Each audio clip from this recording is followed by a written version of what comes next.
I'm Matthew Woods, host of Leading Out of the Woods, a part of the Education Podcast Network, just like the show you're listening to now. Shows on the network are individually owned, and opinions expressed may not reflect others. Find other interesting education podcasts at edupodcastnetwork.com.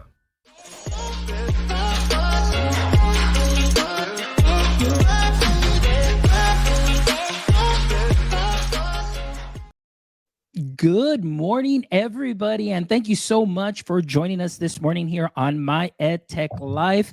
I am so excited that you are joining us here today, wherever it is that you may be, whether you're here in the U.S. or overseas.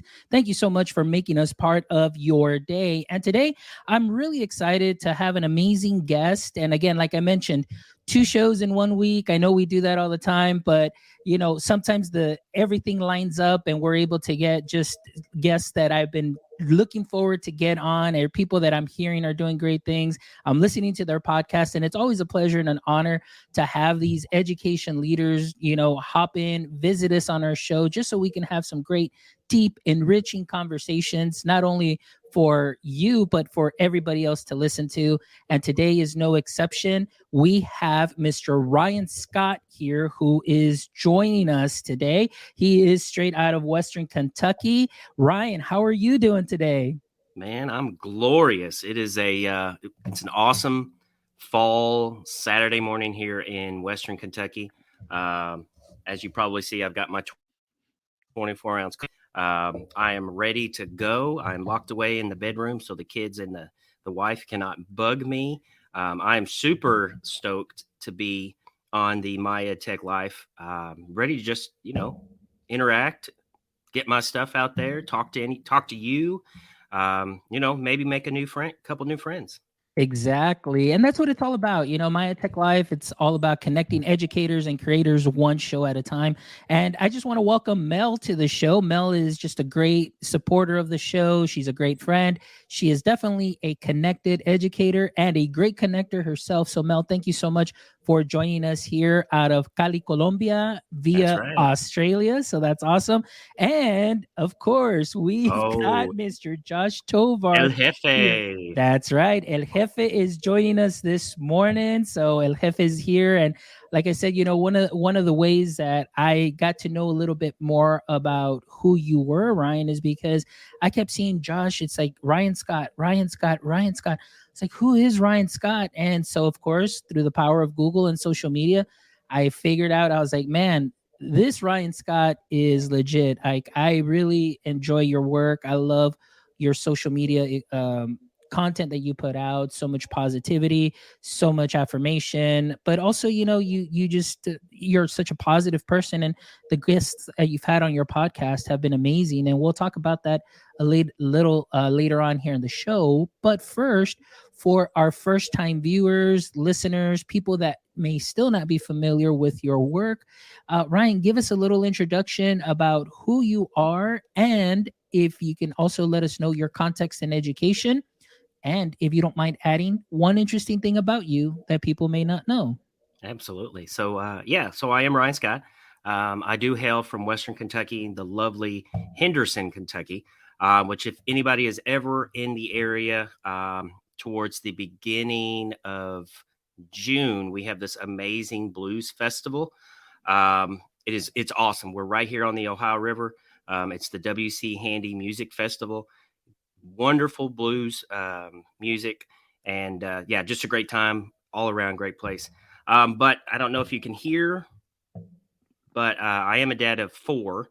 So 3 of my girls are here in the other room screaming, running around.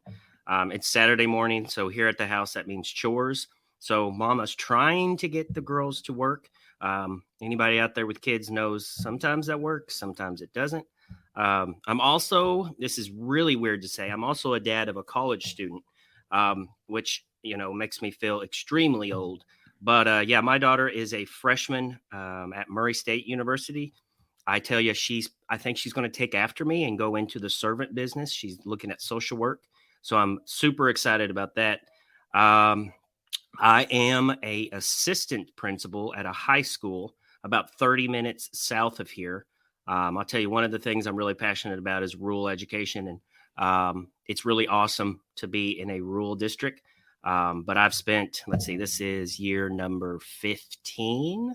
I spent 10 years in the elementary classroom, everything from kindergarten, which was awesome, to RTI specialist, that kind of stuff. And then I was an elementary principal for 2 years, and this is going on year number 3 at the high school level. And let's see, one thing people may not know about me. Well, okay. So I have been a camp counselor at the same campground that I went to when I was a kid for 25 years. Pretty much every single summer, the same group of people come back, and it's kind of like it's our camp family.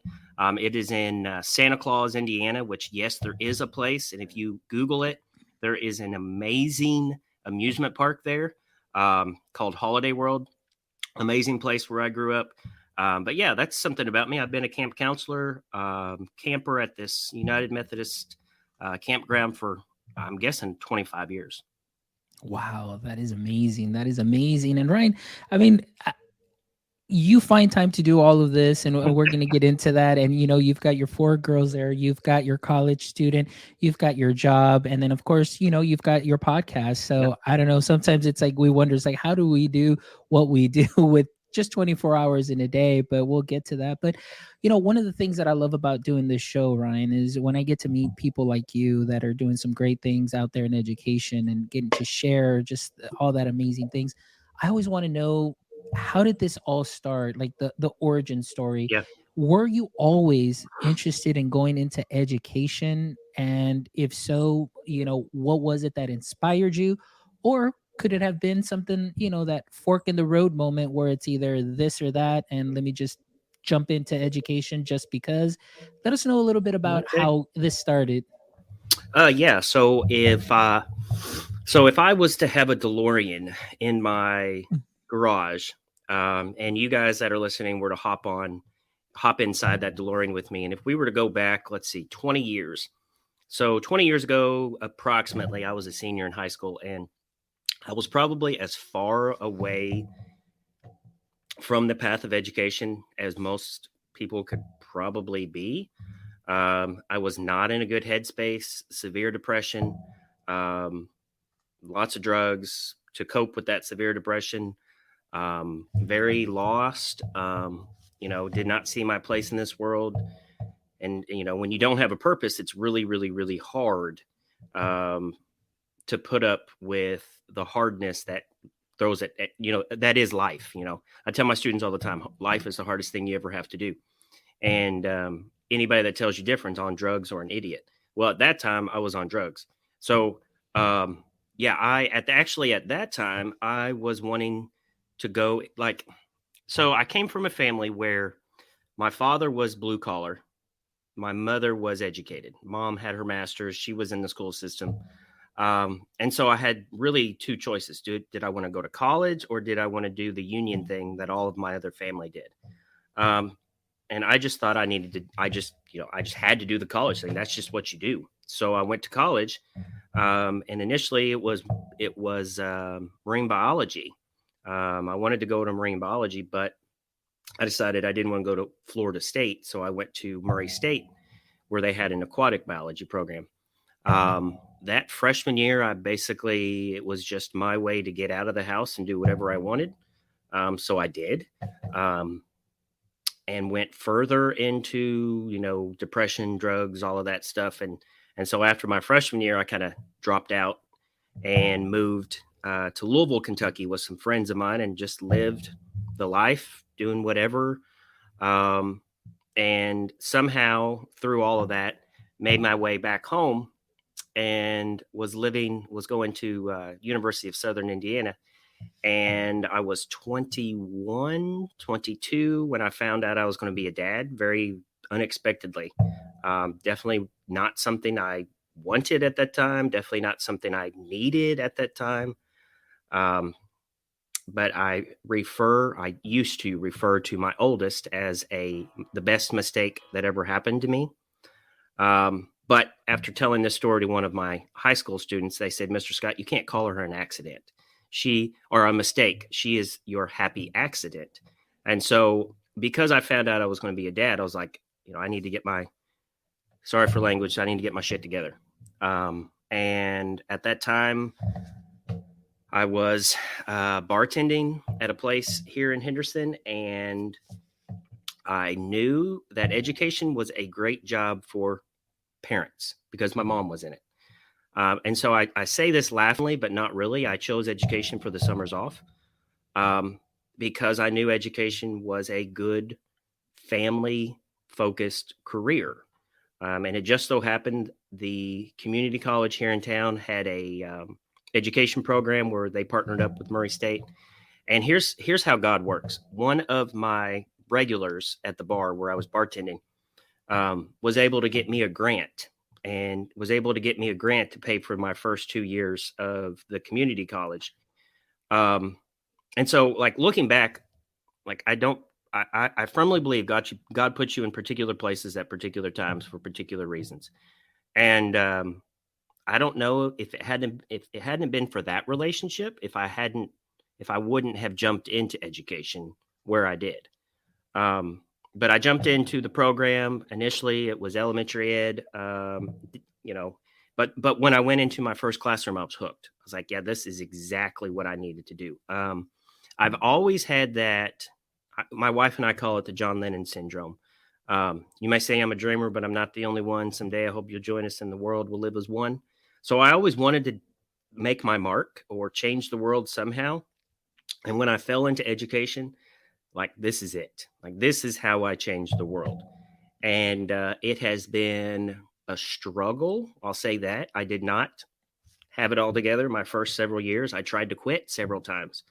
After I think it was my second year, I applied for the police force here in town and got through the first round. And then I got full custody of my oldest daughter. And I took that as a sign that I needed to focus on her. And so I pulled out of that.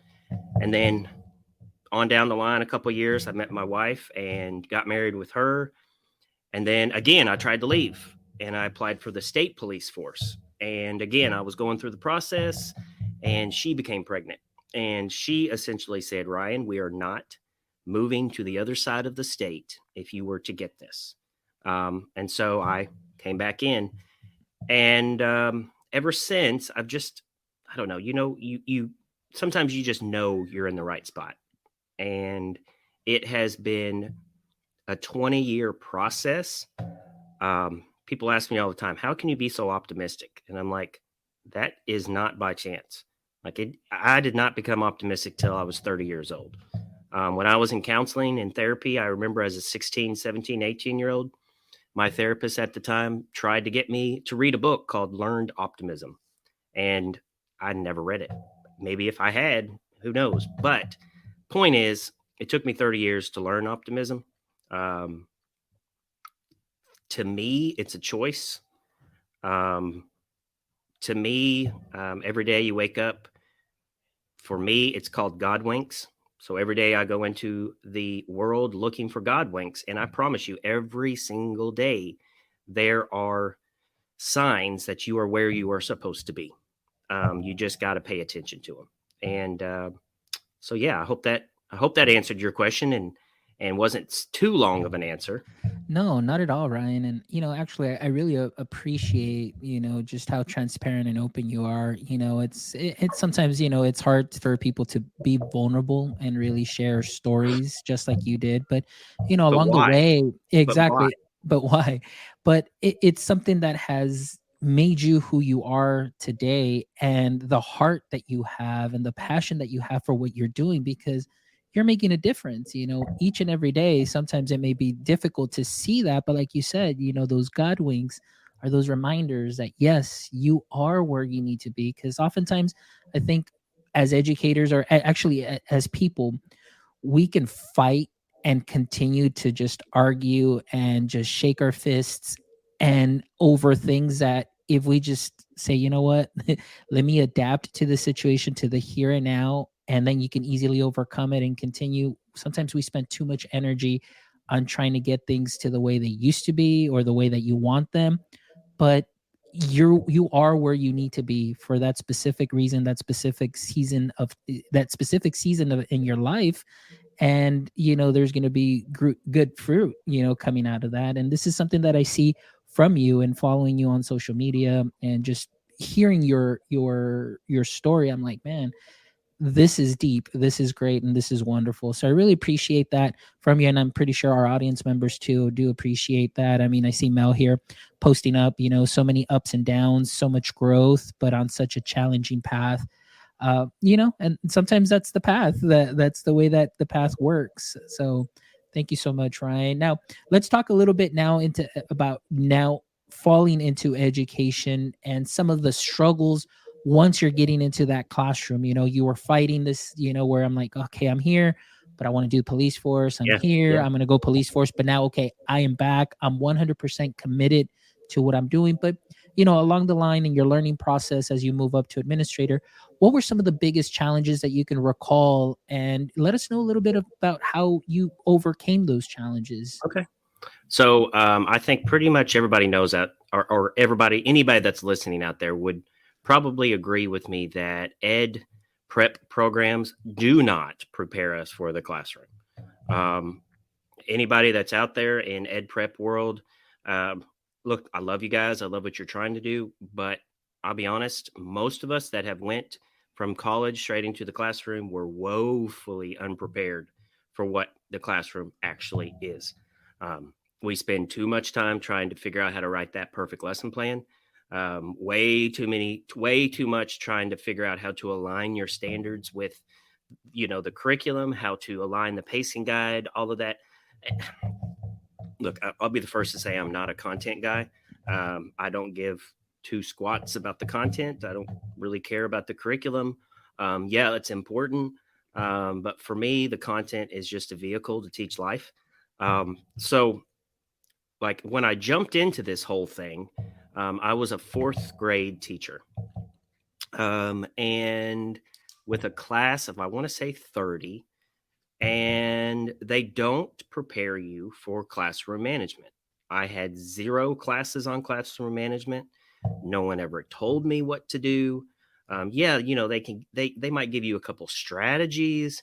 And so like, I was super frustrated. I didn't know how to get my kids to listen, to do what I was wanting them to do. I was trying to focus too much on the content. And I remember stumbling into this, it's called the responsive classroom approach. And it essentially talks about building community. And it essentially talks about building the social and emotional before you can build the academic. And so I remember very vividly, probably I guess it was my third or fourth year. I started doing classroom circles with my fourth graders every single day. And I taught my kids how to give compliments, how to give appreciations. We started coming up with, if kids had problems, they brought them to the circle and we started coming up with solutions. I remember very, very vividly also, we had this boy. He was autistic. He was pretty nonverbal. He started out the year, wouldn't sit in circle with us, but by the end of the year, he was sitting down with us. He was actually interacting with us in his own way. And so I really started to see that it was less about the strategies that people try to teach you, less about, like people say, yes, there are strategies that work. I'm not saying there aren't. I've used tons of strategies. But really what it comes down to it's building that community. It's building that trust with your students. It's building that trust with their parents. It's like any relationship, and the more I got into it, the more I started seeing it was more about those pieces. So I'll be honest, like there were some days, some weeks I went in and didn't have a lesson plan prepared, but I knew what we were supposed to be getting done. And because those kids loved me and I loved them, they were willing to listen, pay attention, which increases engagement, which then increases learning. Um, so, slowly I learned that it was the connections before the content, as Josh loves to point out. Um, but, partly I just started to build, a community. I started to build a community in my classroom. And once I started to do that, I started to see that everything else started falling in line. Ryan, what you're saying really resonates with me because it reminds me of my classroom, the way things were. And I don't know, I mean, there's things that I'm seeing where I have seen teachers that go through the College of Education, they go in and it's all just like boom, boom, boom, boom, boom, like just go straight through the curriculum, do all of this, but there is none of that other, social, emotional, making those connections, building that community. I came from a business background where everything was about customer service, and it's a marketing degree. Yeah, So exactly. I had to sell, and in Yeah. order to sell, you had to make those connections and build Yep. those friendships. It was Matt Woods who was a guest here, and he actually made the comment saying, oftentimes people that come out of industry or come out of not the College of Education have more or are able to get or engage students a lot more because we see things differently. It's relationships first before anything. And this is a battle that I have seen, a lot of people go back and forth on, but I've always been a big proponent that the return on investment is so much greater if you invest that time in the beginning before you even get to lessons. And I'm just not talking about 1 week of Right. this. No. This is something that is continuous, throughout your classroom. You're modeling it, and everything that you're doing that you shared, I was like, you know, this has worked, and it's worked for me because I've done it, and it's worked for you. And I love the way you said, it's the connections, you're building that community. Students feel safe that they can be vulnerable, but somebody's going to be there to help them, to lift them up. You yourself as a teacher, let's say, you mess up on a lesson, or something goes wrong, students are like, hey, it's okay, Mr. Scott. Hey, it's okay, Mr. Mendoza. Don't worry. Look, check it out. I figured it out over here. And they just roll with it. They care. Everybody's there. Everybody there's carrying each other.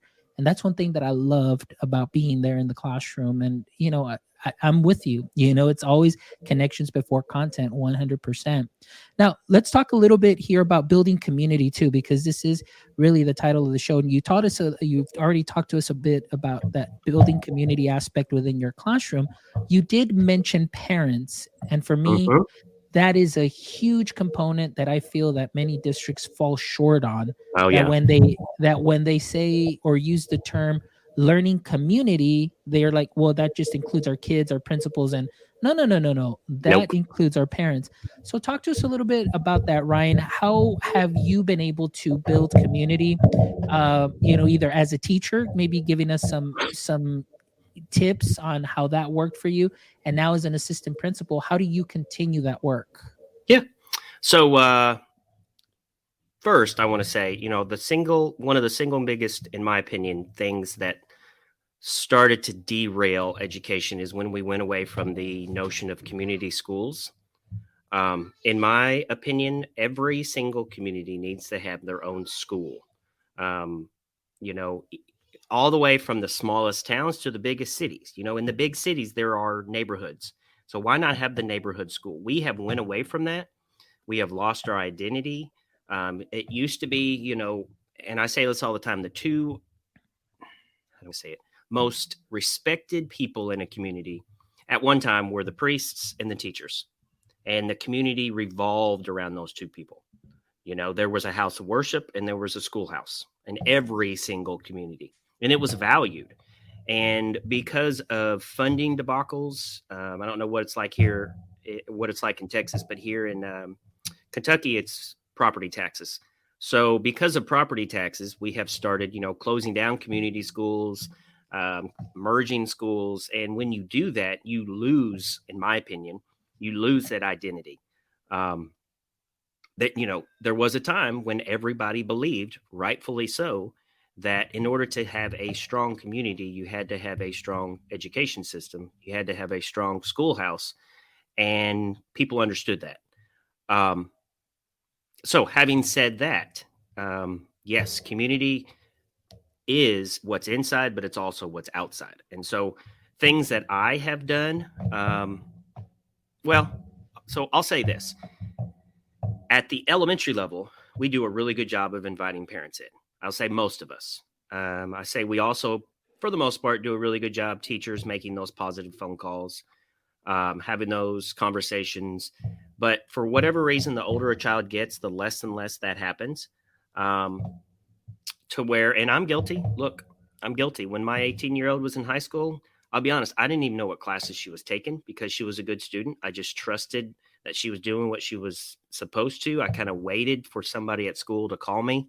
That never happened. So I just figured she was doing well. But that's not how it needs to be.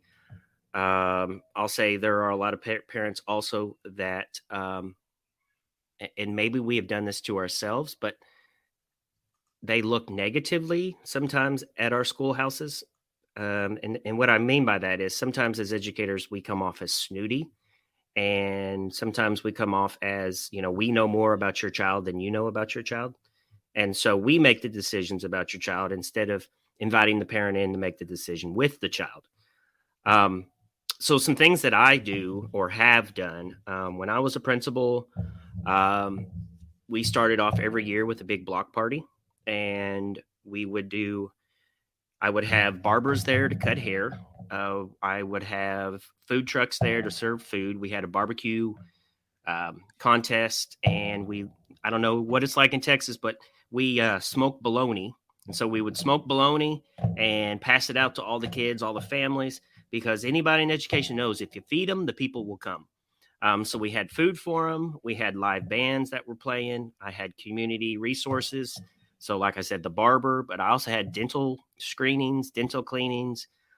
We had local churches that were passing out backpacks full of school supplies. It was just a way to let our parents and our community know before the school year even started, we are all here for you and we want you here. It's going to be a fun year. So that was one thing we did. Also, once a month, I always did mornings for moms and dads. And so I would have our cooks make breakfast, and I would invite the parents in before school started, and I would serve them breakfast. They would sit down. I would hand it out to them. We would just talk. The only rule was that it could not be a negative conversation. If you wanted to have a negative conversation, we would do it in my office at a later time. I did that. Now, at my present role at the high school level, I send out a Google form pretty much whenever I can get done with the last Google form. And I have built a random name generator where I pick 2 kids from every grade level. And then I send out this Google form to all the teachers, support staff, and I ask for positive comments. Then I call the kid into my office. I put them on speakerphone and I call the parent. And I always lead off, and this is funny, but high school people will understand this. I always lead off with no one's hurt and no one's in trouble. Because when you get to the high school level, that's the only reason anybody calls. And so I will read these comments to mama. Normally it's mama, but sometimes it's daddy. More often than not, it's grandma and grandpa too, that are raising the kids here. So I will read that comment and then just see what happens. And I'm going to tell you what, I've seen kids crying, high school kids, high school boys. I've had parents that are just like falling over themselves saying this has never happened before. And it's, in my opinion, it's not like revolutionary. It's just like, let's focus on the positive of our kids. That's something I do. I'll tell you something else I do. I love car rider duty. Love it. I love doing it in the morning. I love doing it in the afternoon. I do it when it's raining, when it's snowing.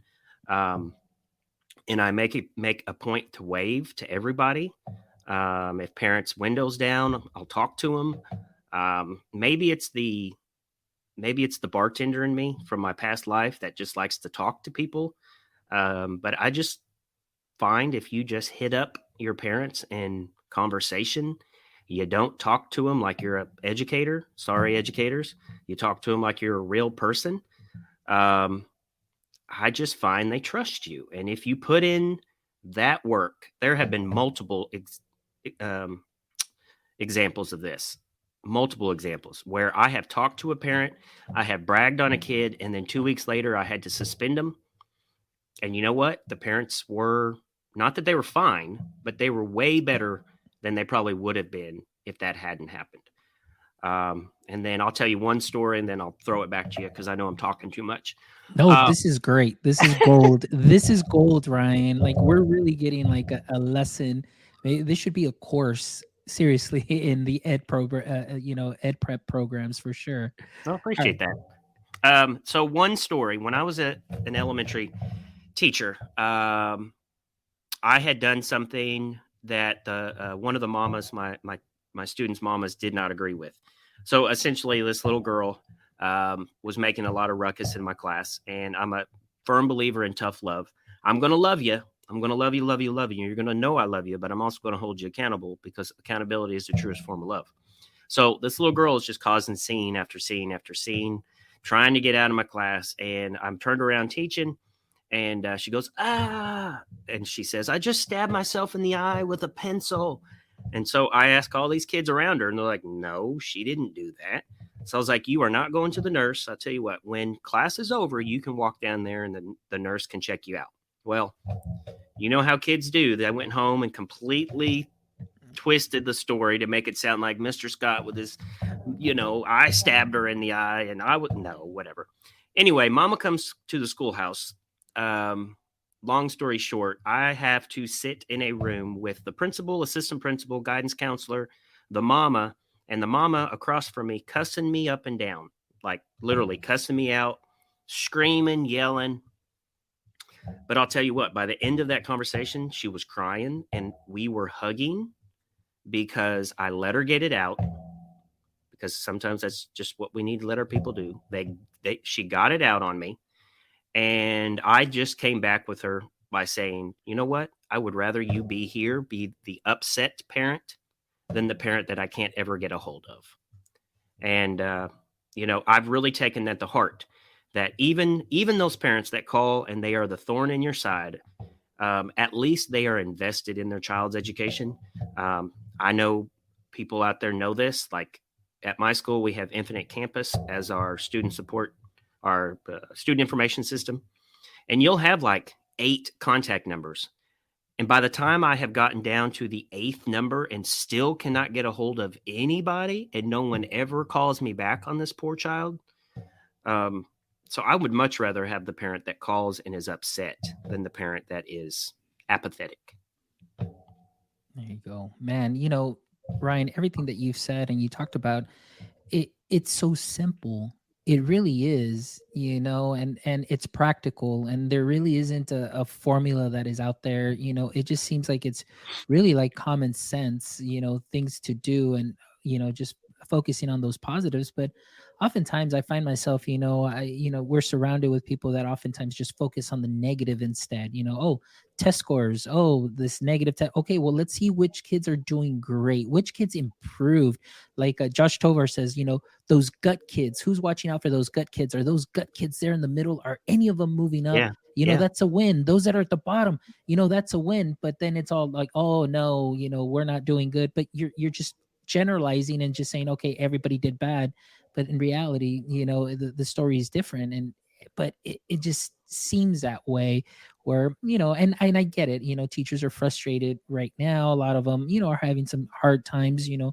We talked a little bit about, this in the pre chat, where teachers are coming back saying, I have 6th graders that have high school mentalities, but 4th grade skills, and attitudes and so on. So I know that that's something that's tough, but in the end, I think, it's also just making those connections, making those phone calls home, but on those positive notes too, like you said, the parents are going to be receptive, finding those little things there, building that community. So I know it's tough out there, but I think what you've shared has been something that's been great and is definitely very useful and a great model just to sprinkle on to what some teachers are already doing great, and maybe even ideas for administrators too as well, that they can go ahead and do and build up that culture and build up that community within a school and their campus. So that is great. That is awesome.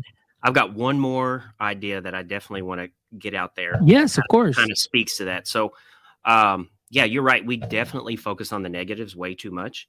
And I think everyone would agree that we should be focusing on growth rather than, how do I say this? Not that we don't focus on mastery, but we spend too much time looking at mastery instead of looking at the growth that all of our kids are making.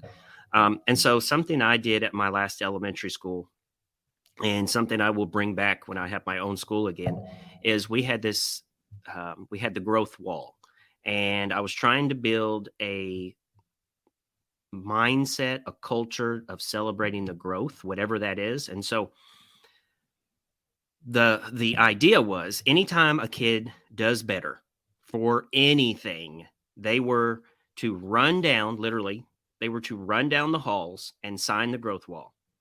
And it was, so I had a kid that was suspended. So the next day he comes back and he's not suspended. Guess what? He made growth. He ran down there, signed the wall. I had a good day. He goes back. That could also be the kids that, um, never turned his homework in. And then one day he turned it in. Oh, go down to the growth wall. Let's celebrate the growth. I tried to get teachers to do that as well. Um, that way we are focusing more on the growth, which is a positive. Because let's be honest, growth occurs every day, every single day. And when we try to compare student to student, class to class, school to school, that's when this negative mindset starts to creep in. That's when this, education is not a competitive sport, and somehow we've made it a competitive sport. We talk about differentiation all the stinking time, but we don't really do it. So just something else I thought I wanted to get out. No, and that's great. I love that because, like you said, we hyper focusing on the data and just focusing over just say, oh, we're not showing any mastery here, we're not showing this or that, but like you said, it's the overall growth. I'm one of those that I would much rather prepare students for the real world than to take an assessment. You want to personalize learning, you want to do all of this, but yet you give a uniform test to everybody and it's all A, B, C, or D, and you really can't measure growth from that. Where a student sometimes, like, I'm not an ABC guy. Give me a project. I'll do a project. I'll show you my learning and I'll show you my understanding through a project. But that's the way that it is right now. But I love that idea of the growth wall. It excites the students. I can imagine, parents coming in and seeing this wall and like, what is this? All these signatures and so on, and then them seeing like, oh, this means growth. They see their child's name there. They see the teacher's name there. They kind of start seeing like, wow, this is something that is celebrated. And I think that's such a wonderful, wonderful idea. So Ryan, as we're kind of winding down here towards the latter part of their show, I wanted to ask you, what would you say is the best advice that you can give to someone? Maybe, okay, best advice, first year teacher, that you can give, and also best advice for maybe first year admin, now that you have those both perspectives.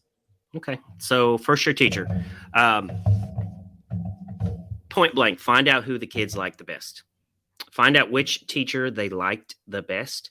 And I don't mean because teaching is a popularity contest. I mean, what I mean by that is kids are a very good judge of character.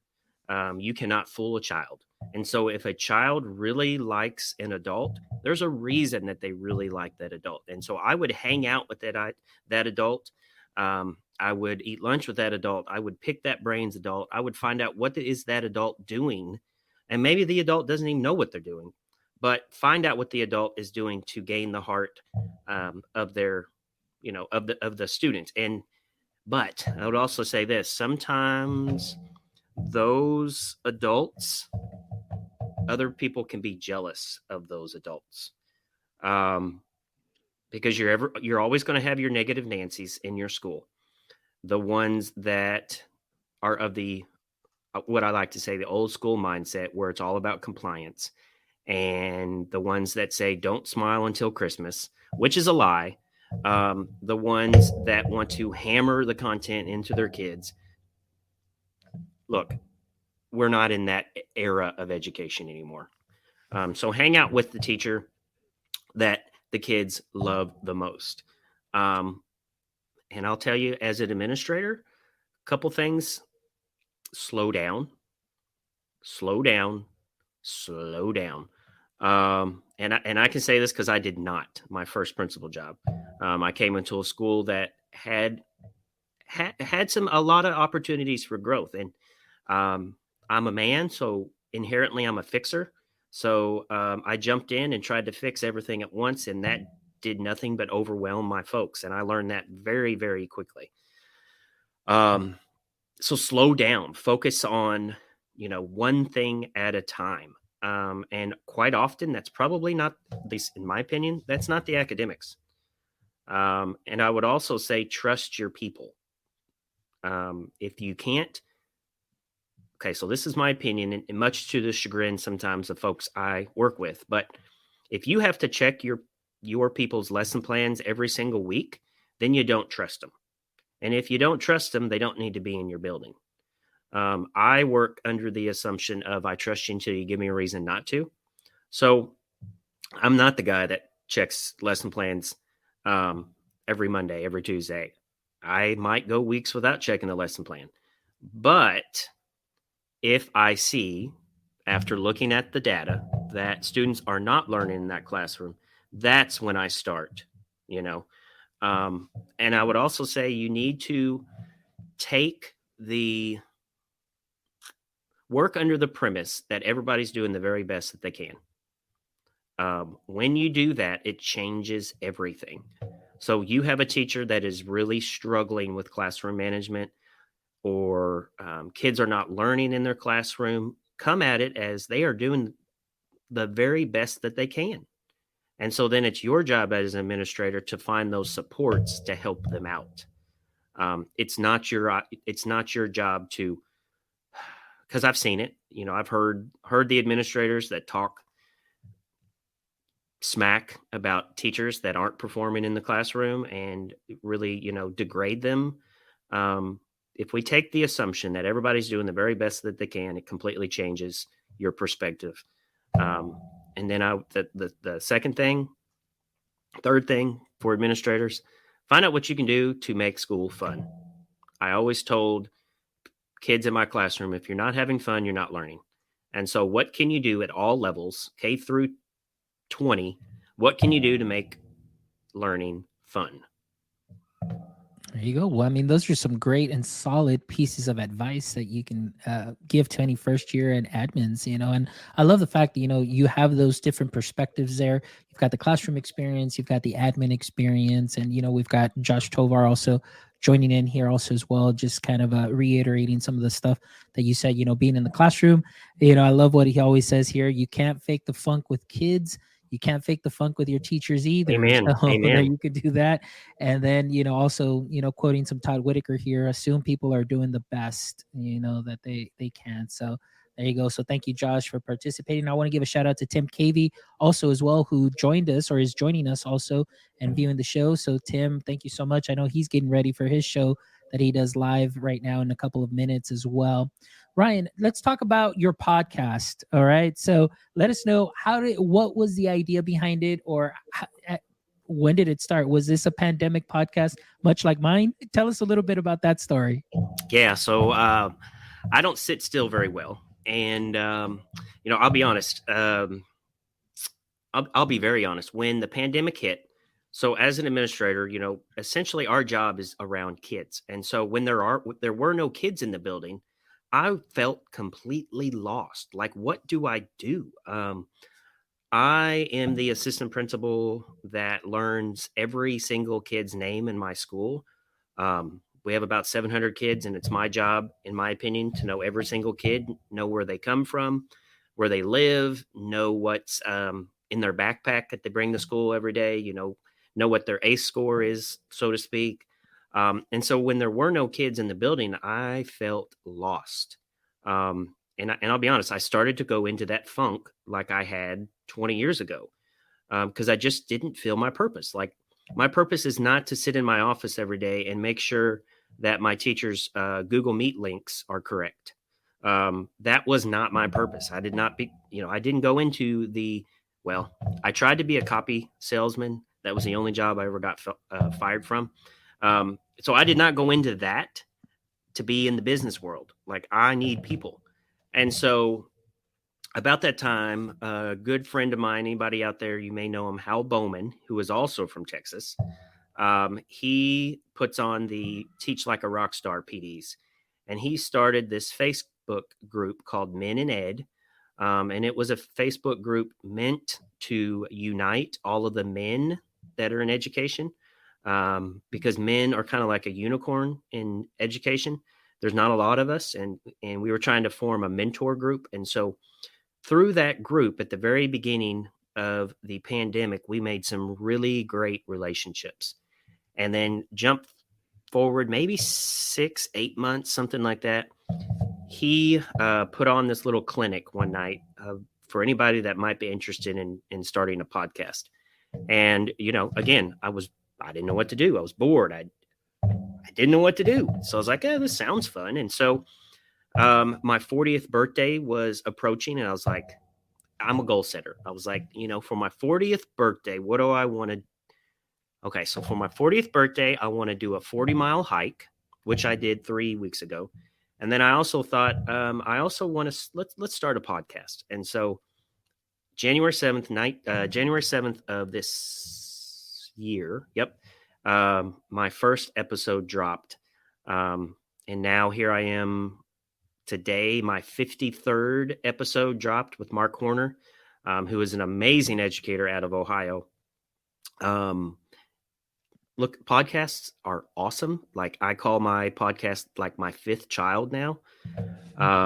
It has introduced me to some amazing people out in the Twitter sphere. It has helped me to stay grounded. It has helped me, I'll be quite honest, it has helped me to understand that I'm not that abnormal. Like, there are lots of people out there that think just like me, and sometimes it's very easy, especially if you are working in a district that may not sometimes align with everything that you think. That imposter syndrome, and so it's helped with that. It's helped me to create a huge PLN. I've got to be on some amazing podcasts like yours, meet some amazing people. And it's changed my mindset on stuff. I was pretty staunch opposed to charter schools and staunchly opposed to non-traditional education, non-traditional teachers. And my views have changed a little bit. So, I mean, it has been wonderful personally. And I'll say this, my podcast just got picked up. The announcement hasn't been made yet, but going to be a part of the Teach Better Team podcast network. So waiting for that kind of announcement to come out. I turned in all the paperwork and stuff last week. And then also somebody reached out to me a couple weeks ago about possible.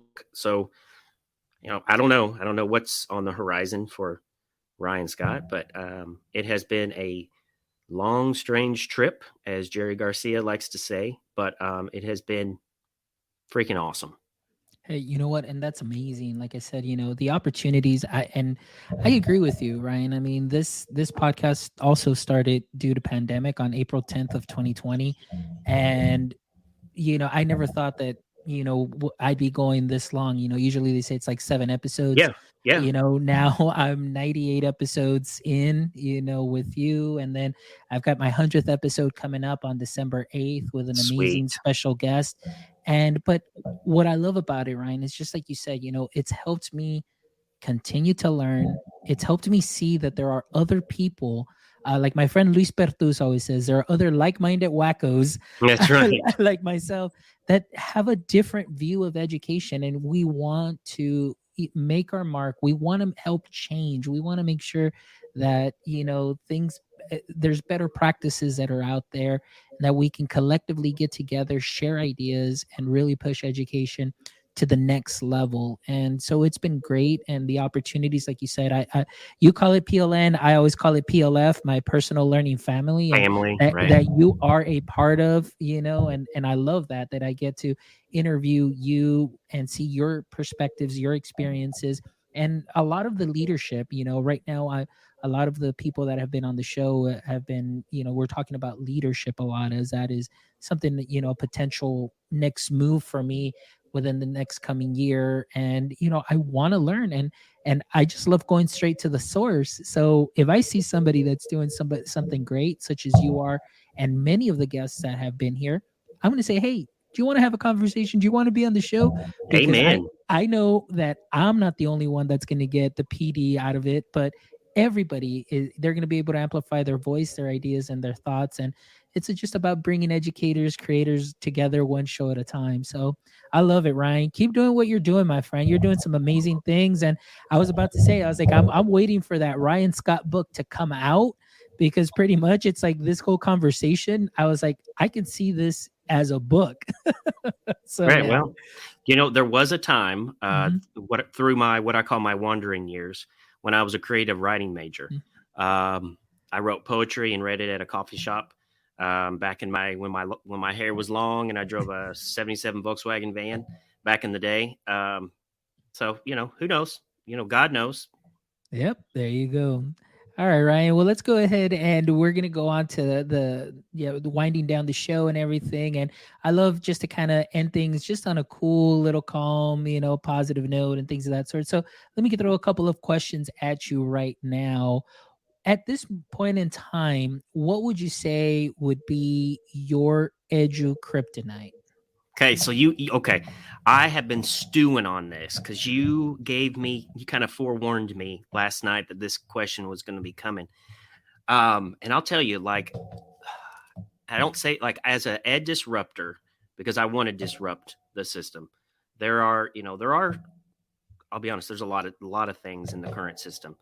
Um, we're still based on the factory model. That's something. But something I hear all the time that I cringe, that goes under my skin, is when we say especially at the high school level, we're preparing them for the real world. Oh, and I want to bark back and say, okay, if we're preparing them for the real world, then what we're doing right now is not the real world. In the real world, I'm sorry, but you don't use algebra 2. In the real world, I'm sorry, but you don't even use chemistry. In the real world, there are a lot of courses that are required by our states that really have zero application to the real world. And I'll be, in my district, 30 to 40% of our high school kids go to college, but still we push AP as kind of like the thing. Well, if only 30% of our kids are actually looking to go to college, why are we spending such an exorbitant amount of time teaching those type of courses? Actually, I just looked up this fact while we were talking. 72% of kids that graduate from college stay close to home.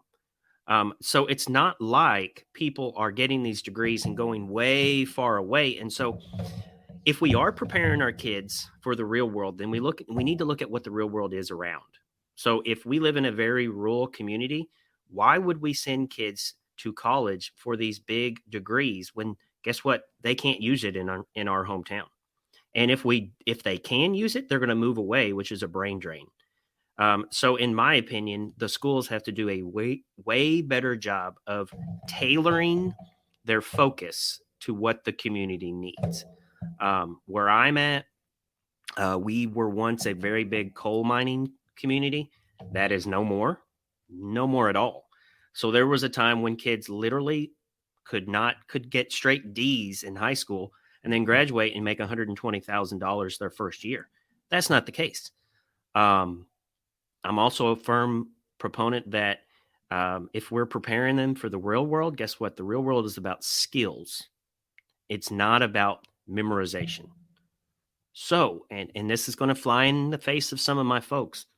Why are we spending so much time in social studies classes and science classes on dates and facts and stuff that literally all kids need to do is Google? If you can Google it, you don't need to spend time on it. I'm sorry, you just don't. I see at the secondary level going away from English and social studies courses and combining them, doing like an integrated English social studies, because literally you can teach social studies through literature. And, while you're studying the Gilded Age, at the same time at the high school level, let's read a book on the Gilded Age. So I think, possibly at the high school level, you could cut out some of that stuff. And then my last thing about that absurd comment is that if we are preparing kids for the future, then we need to be preparing them for a future that focuses on relationships, because we are living in a time where people are more connected but less connected than ever before. Kids cannot have conversations with anybody. Hell, adults can't have conversations with anybody. Critical thinking is at an all-time low, which is crazy to me, because we have more knowledge in the palm of our hand than has ever been on this earth.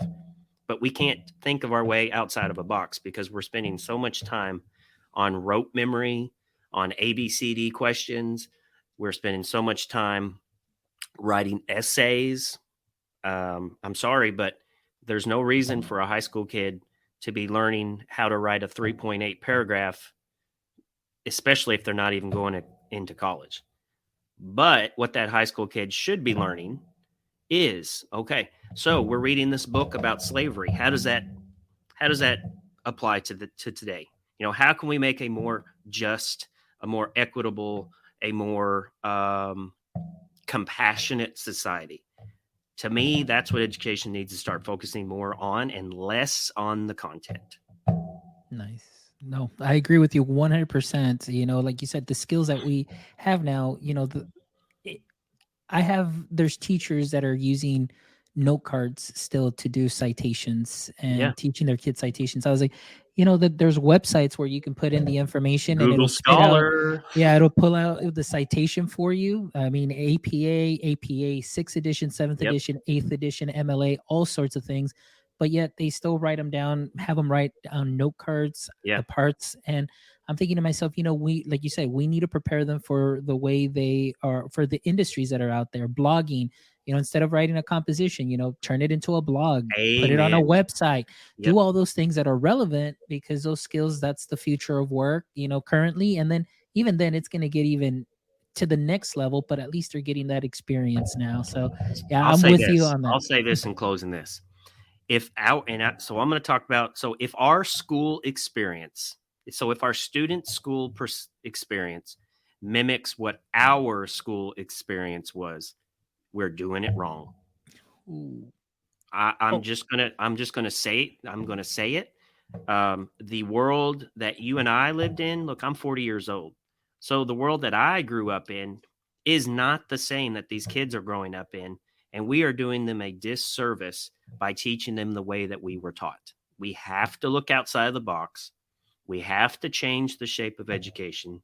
We have to change the goalpost. We have to change. Look, the field of education needs to be, I don't know how better to say it, but wadded up and thrown away and rebuilt. 100% with you on that. I subscribe to that. All right, Ryan, how about a couple of other questions here real quick. If you can turn any of your hobbies that you may have into a profession, which would it be and why? Okay, any of my hobbies. So at first I started talking about podcasting, but I don't really know if podcasting is a hobby anymore. Like I said, I feel like I'm a father of a podcast now. So, but I'll be honest, I work out 5 days a week. I love working out. I love getting to the gym. It's my place of zen.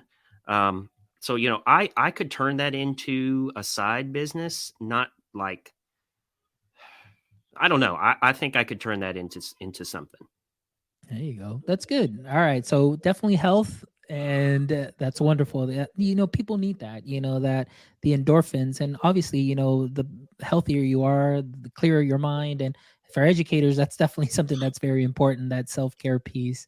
All right, Ryan. And one last question for you, Ryan. If we were to switch roles right now, and this was your podcast and I'm your guest, what would be one question you'd like to ask me? Okay, so one that that I really like to ask people is, what was your first job? Oh, my first. Well, okay. I graduated in 2003 from university, but I still ended up working at the university as in the university call center Oh, before even looking for a job. So this was the voice that. So if you would call the university, it goes the straight to the voice main of an line, angel. and then it'd be like, the University of Texas Pan American. This is Alfonso. How may I direct your call? So that was me back in 2003. That was my first job, but it wasn't my first true job with my degree and everything. Was Enterprise Rent a Car, where Oh, yeah, Enterprise Rent a Car. When I went in there, and that really is where I honed in my skills for customer customer service, service. Yep. dealing with customers of all types and dealing with those adults really helped prepare me when I made that transition from business into the classroom. Said if I can handle adults out here, I can definitely handle students. And I don't mean like handle like, oh, Yeah, but right. I mean Yeah, making those relationships. yeah, yeah. And that's what it's always been. That has been the magic for my success in 11 years in the classroom. I always take it back to customer service, knowing my students, but not only knowing my students, knowing the parents of my students and making those connections and that building community. So that's why a lot of what you said today really just like, yes, there are other people out there that think the same way, that We're not see things wacko. differently. And, yeah, we're not the only ones out there. So excellent. Well, Ryan, honestly, it has been a pleasure. It has been an honor. And I do want to tell you, keep doing what you're doing. And, your stuff that you put on social media, your presence on social media is definitely great. It is very helpful. It is very inspiring. Your podcasts, your guests, have been tremendous champions, education leaders, people that are out there also that have similar thinking and that we get to learn from. So I really do appreciate you taking the time out of your busy Saturday. I know you've got your family, it's the weekend, but thank you. I really appreciate you carving this bit of time because it's been helpful not only to me, but to our viewers that are watching currently live, those that are going to be rewatching or listening to the podcast later on. You definitely brought it today, my friend, and thank you so much. Thank you so much for valuing my voice. I know there are thousands of other folks out there that have some amazing ideas for education. And to give a little shameless plug, if any of those folks out there do have a big ed idea, regardless of how big or small it is, reach out to me. Let's talk. Excellent. Yeah. And I have been putting out your Yeah, Twitter link and then also for the podcast. This will also be on the show notes as well, guys. So, good deal. once the episode is up and ready to go, just go click, visit our website, myedtech.life. Catch this episode in about 45 minutes. It'll be posted up. Or you can also just check out all our previous guests, check out those episodes as well. And, just hear these voices of amazing educators that are out there that are all striving to make change and to bring amazing ideas into our edusphere. And so, again, thank you guys for joining us this Saturday. I appreciate every single one of you. Ryan, again, thank you so much. Thank you to your wife and your daughters for letting you come and play with me for a little bit on my podcast. Yeah, thank So, you.